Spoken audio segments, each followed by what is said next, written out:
Hello friend, welcome to my channel. আমি doctor Chandrakant.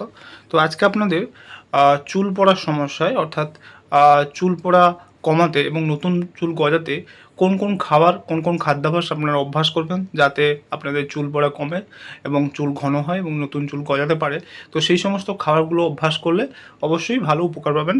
তো channel নতুন, চ্যানেল সাবস্ক্রাইব করবেন। চলুন শুরু করা যাক।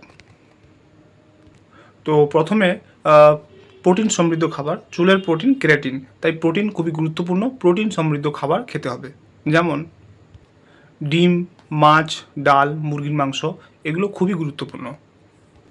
এরপর হচ্ছে আয়রন এবং ভিটামিন সমৃদ্ধ সবজি, অর্থাৎ যে সমস্ত সবজিতে আয়রন এবং ভিটামিন রয়েছে সেগুলো খেতে হবে, যেমন পালং শাক, মিষ্টি আলু, বিটরুট ইত্যাদি। শুধু তাই নয়, বিভিন্ন ধরনের ফলমূল এবং বীজ খেতে হবে, যেমন আমলকি, পেয়ারা, লেবু, কুমড়োর বীজ, কাঠবাদাম ইত্যাদি খেতে হবে।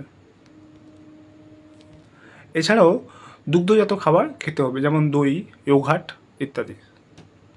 চুল পড়ার সমস্যায় কিছু স্পেশাল টিপস রয়েছে, যেমন প্রতিদিন অন্তত একটি করে ডিম খাওয়ার চেষ্টা করুন।